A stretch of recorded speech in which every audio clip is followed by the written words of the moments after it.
Here's a quick demo of SiteAI version 2, which comes out next week in Prophetic. First, let's go ahead and click a high potential development site. We've got 200 acres here, which is a planned development type. My minimum lot size is great at 960 to 2,700 square feet, depending on the product type. My max density looks like it could be up to 10 units per acre or even 12 for attached development with wetland buffers. Terrific. Let's go ahead and create a site plan. I click SiteAI version 2, which automatically will open up my development types. We're going to do residential, so we'll go to next. Then it automatically enables all of my wetlands and my flood zones. So you can see these green areas here are different types of wetlands. I can actually edit or delete them. So this is to ensure that your site plan reflects real world conditions. So if I turn on my satellite and I see that, over here, this doesn't look wet anymore, for example, I can actually delete that wetland specifically or edit the boundaries, such as this. And then let's turn off satellite for now. And we'll just make a few quick adjustments to the site for this example. So let's assume this one here is no longer present. And same for this one here. Okay, great. And what we'll go ahead and do from here is double check our setbacks. We're going to set back 25 feet off those wetlands, which we can adjust. Same for the flood zones here. Let's assume that we move some dirt around and no longer have a flood zone below, and the feds signed off on that. So we'll go ahead and delete that one. Next, it'll automatically pull power lines and major gas transmission lines as well, and it will apply setbacks to those. You've got your updated totals of net developable area here. Let's go to step 3.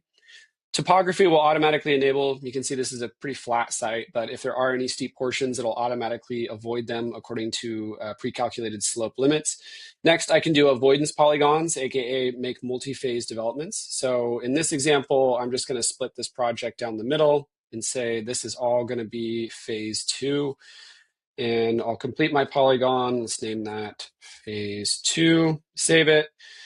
Next step, this is the most valuable of all. What we have here is our current zone, and all the information in terms of minimum lot size and density is pulled. And the whole goal of this is that whether you have entry-level land acquisition specialists or heads of development, they can all use the system to get preliminary yield estimates and run a variety of different scenarios. This is not an engineering grade site plan that you're going to go submit for permits. It is a rapid estimator tool that gets you about 90% accuracy, with the goal of building trust with landowners to show them why your offer is what it is, because you can get about this many units out of it. And it's a way to do rapid iteration and sit down with a municipality and say, here's option 1 versus 2. Okay, let's tweak this. Here's what it looks like. And really speed up that acquisition process, both in terms of speed to decision for acquiring the site and for getting it approved with the municipality. So in this case, let's double check our density. My max density is single family detached is 3 units per net acre, or 5 units per net acre with environmentally significant lands. Let's go ahead and just assume it's that. So we'll set this to 5 units per net acre as my max density. This is where I then define my home model types. So what are my minimum lot sizes requirement? 2,700 square feet is my minimum for single family detached. So let's set that for 2,700 square feet here. I want those to be half of my units, and then I'll create some additional home models here. My next units, let's assume the market needs a lot of 4,000 square foot average lot type product, and that's going to be 25% of my units. And then I think we need some higher end 7,500 square foot average lot area product type here as well. Those will be 25%. I can change the color for the site plan as well. This confirms at bottom I have 100% now met. I jump to my next step. This is where I can inject my stormwater retention ponds. Let's assume I want these to be 2% of the site area. Click generate. There's my pond. I can then rotate and adjust this pond as I see fit. So I can change the shape, the orientation, and the location of it. Let's put it right over here. Complete the edit. I can add multiple ponds if I like. Next, I have my community open space. What do I have as my requirement? 35% of the site. My goodness. Well, is the flood zone, is the wetlands part of that? Your team would know better than I, but let's go ahead and assume that we can do 10% of the site as open space in this example. And this will generate it based on the entire site. So you may need to adjust the boundaries a bit and get it closer to reality. What you can also do is say, you know what, we're going to delete this. I'm just going to draw it myself. I think it would be nice to have a kind of half circle open space park here in the middle. And we'll just use that for now in this example. Great, this is an 1.5 acres. We'll complete the polygon here, save it, and now we're on to the next step, which is roads. I define my road width and my sidewalk width here, and then perhaps most importantly, I define where my roads need to enter. So I'm gonna add my entry points. Looks like we're probably gonna come in here, here. Let's assume we'll need one down here.